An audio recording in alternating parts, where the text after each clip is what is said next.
हमारे राजस्थान के सबसे युवा विधायक आदिवासी परिवार के भट्टी से निकले हुए विधायक महोदय श्री राजकुमार एमएलए सुदासी को बुलाना चाहूंगा कि आप आए और अपनी बात रखें। एक बार जोरदार ताली हो जाए।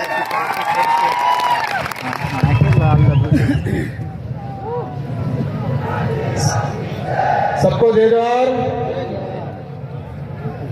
आज आदिवासियों का महाकुंभ, आदिवासियों के इस आस्था स्थल राजा बली, एक बार राजा बली की भी जय बोल देंगे।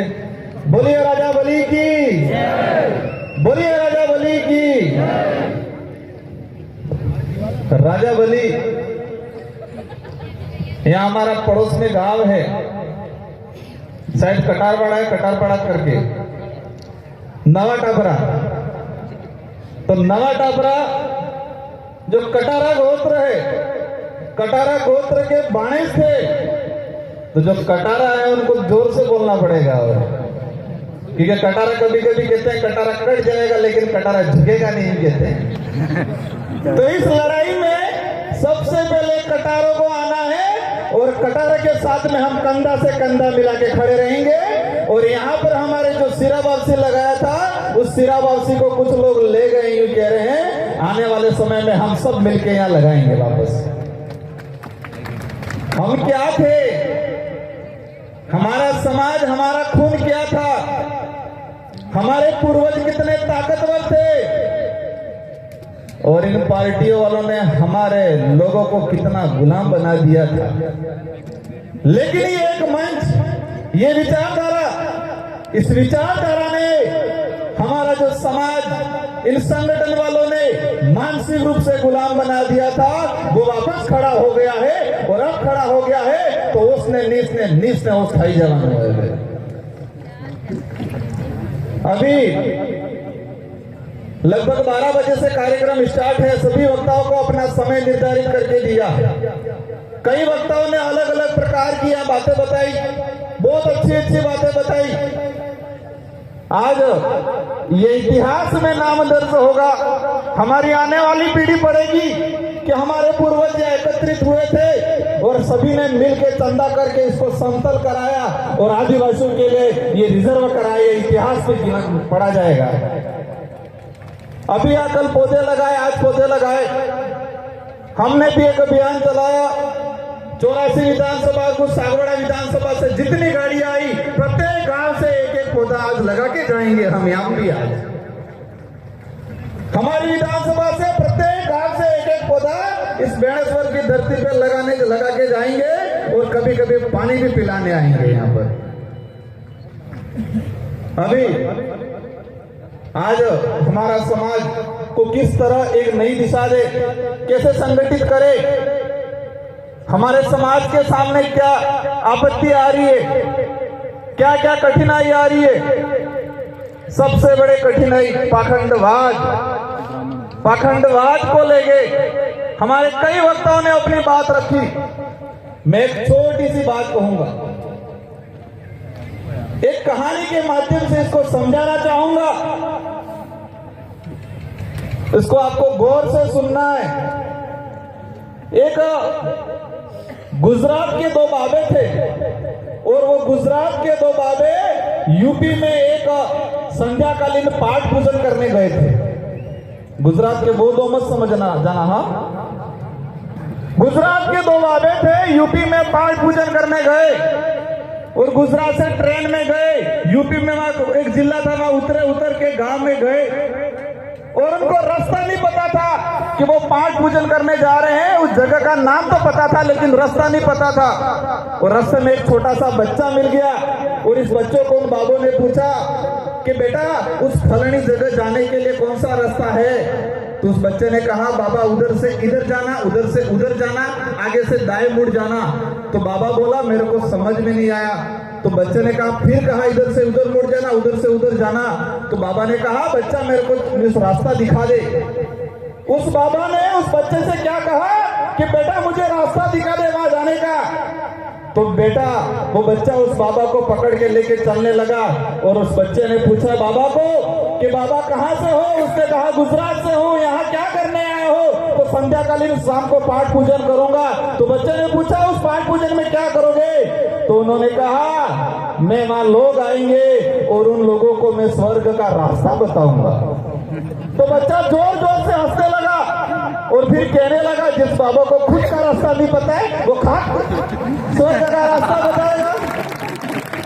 जिस बाबा को खुद का रास्ता नहीं पता है वो खाक स्वर्ग का रास्ता बताएगा। एक छोटे से बच्चे को ये बात समझ में आई और हमारे लोग चिल्ला चिल्ला के कह रहे अभी तक किसको समझ में नहीं आ रहा ये पाखंडवाद क्या चीज है। मतलब एक बच्चे को समझ में आ गया कि जिस बाबा को खुद का रास्ता नहीं पता है वो खाक स्वर्ग का रास्ता बताएगा। मार तरफ से क्या वापस काम था क्यों लगे। आज हमारा समाज कई बातों को लेके देश के अंदर जो स्थिति बन रही है आदिवासी समाज को लेके पूरे देश में हम पूर्वी भारत में जाते हैं इधर दक्षिणी भारत में जाते हैं सब जगह आदिवासी समाज के साथ अन्याय हो रहा है। सभी राज्यों के अंदर आदिवासी समाज के रिजर्वेशन के साथ अन्याय हो रहा है। कहीं भी आदिवासी समाज के नाम से संगठन बनता है आदिवासी की एकता की बात करता है आदिवासियों के लिए लड़ता है तो ये लोग क्या कहते हैं नक्सलवाद हो। आदिवासी की एकता की बात करते हैं नक्सलवाद का आरोप लगाते। अभी मैंने 1 तारीख को वो आ रहे हैं वो बाबे 2 बाबे नहीं दूसरे वाले बाबे आ रहे हैं और आज के बाद से पूरे बिल प्रदेश के अंदर मध्य प्रदेश तत्कालीन वर्तमान का मध्य प्रदेश गुजरात महाराष्ट्र राजस्थान के अंदर हमें एक अभियान चलाना है। अगर किसी ने भी नक्सलवाद या वनवासी बोला तो उस पे एट्रोसिटी का मुकदमा दर्ज करवाएंगे और हम विधानसभा में भी एट्रोसिटी के अंदर यह प्रावधान करवाने की कोशिश करेंगे कि आदिवासियों को नक्सली बोला या वनवासी बोला तो उस पर एट्रोसिटी का मुकदमा दर्ज हो और देशद्रोही तो बोला तो भी इस पे मुकदमा दर्ज हो। सारे देश को भेज दिया और कहते हैं देशभक्त हैं। उन लोगों ने पूरे देश को भेज दिया और कह रहे हैं कि हम देशभक्त हैं और देशभक्त देश के मालिक तो यहाँ बैठे हैं। आज देश के अंदर आज ये इतने सारे लोग आए हम खुशी हुई।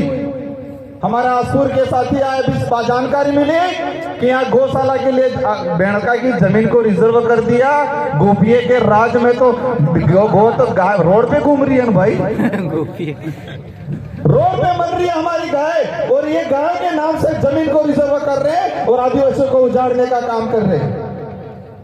आज रिजर्वेशन को लेके मैं बता रहा था कि इतने सारे हमारे पब्लिक आए हमारे आदिवासी भाई आए मध्य प्रदेश से आए गुजरात से आए ये हमारी ताकत है। लेकिन कभी कभी मैं सोचता हूं कि हमारी मूल जो ताकत है हमारी जो मुख्य ताकत है उस ताकत को हम गिरवी रख के आए हैं। हमारी जो मूल ताकत है इस लोकतंत्र की मूल ताकत है उसको हम हर 5 साल के अंदर गिरवी रख लेते रखा कि नहीं रखा।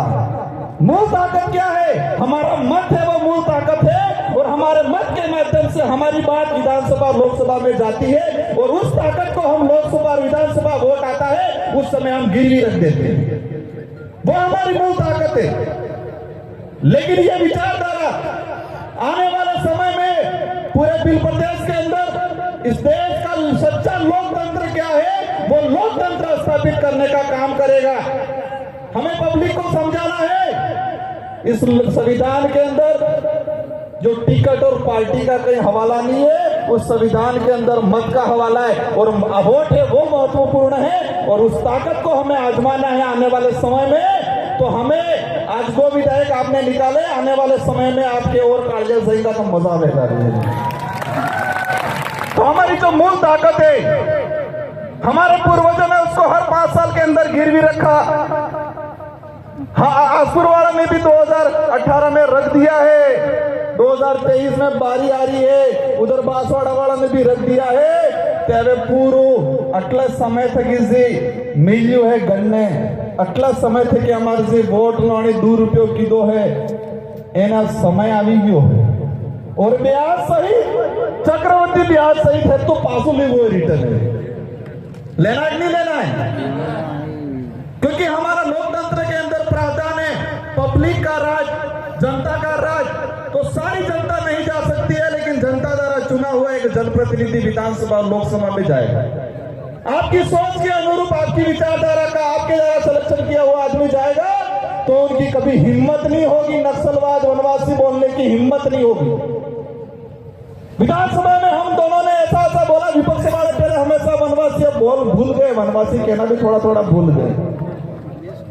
जनजाति से वनवासी से अभी जनजाति पे आ गए हैं, और आप चिंता मत करो, आने वाले समय में जनजाति से आदिवासी पर भी आ जाएंगे। आज हमारे पूर्व वक्ता शायद संचालक महोदय पीछे खड़े हो गए हैं, लेकिन मैं आप सबको एक बात कहना चाहूंगा। आज जिन वक्ताओं ने जो बात बोली है, यहाँ पर सिर पर तालियां बजा के और यहाँ पर हमें सीना चौड़ा करके इतना ही करके भूलना नहीं है, ये बात गांठ बांध लेनी है और समय समय पे उसका मुकाबला करना है। गांठ बांध के घर पे ले जाना है, घर पे ले जाके गांव में बताना है, और पूरे आदिवासी समाज को, और आने वाले समय में देश लेवल पे पूरे एससी समाज को, ओबीसी समाज को, तीनों जो पिछड़ा दलित है, हमारे दलित भाई भी आवाज उठाते। मैं दिल्ली गया था, जेएनयू के अंदर आवाज उठाते, उनको मायावती का दर्जा दे दिया जाता है, उन पे भी आरोप लगाया जाता है। ये देश की लड़ाई है, हम सब की लड़ाई है, हम सबको मिल के लड़ना है, और आने वाले समय में बताएंगे कि यह कालिया जागी गया ही है, और तुम्हारे बहकामा में नहीं पाना ही। आने वाली पीढ़ी को हमें अच्छी शिक्षा देनी है, और शिक्षा के माध्यम से हम लोग अच्छे जनप्रतिनिधि, अच्छे अधिकारी, अच्छे प्रेस वाले भी, अच्छे पुलिस में भी हर जगह अच्छे लोग भेजेंगे, और आदिवासी समाज के अस्तित्व को, आदिवासी समाज के रिजर्वेशन को, संस्कृति को बचाने का काम करेंगे। बेड़का के जो डिमांड है जमीन का, सरकारें कह देती है आदिवासी महाकुंभ, लेकिन इन सरकारों को शर्म आनी चाहिए, उन्होंने आदिवासियों के नाम से यहाँ पर कुछ नहीं किया आज तक। कई बड़े बड़े नेता आए, आदिवासियों को सिर्फ भीड़ तंत्र बना के रखा, लेकिन उनको भी एहसास कराना है कि यह खजूरम ममरी पुटलिम पेशावाल ने रिजावे कालिया जागी गया है, और तमन समय आवे तुरंत तुम्हारा रोकवानो काम करेंगे। आप सभी को खूब खूब जोहार। आप सब ने यहाँ पर जो आए, शांतिपूर्वक तरीके से अपने घर पे जाना है, और इस बात को, इन बातों को गांव गांव, ढाणी ढाणी तक, परिवार परिवार तक प्रसारित करना है। एक तीर एक कमान, एक तीर एक कमान, जय जोहर का नारा है, अभी तो ये लड़ाई है। आप सबको धन्यवाद। जय जोहर, जय भारत, जय संविधान, जय बिल्कुल।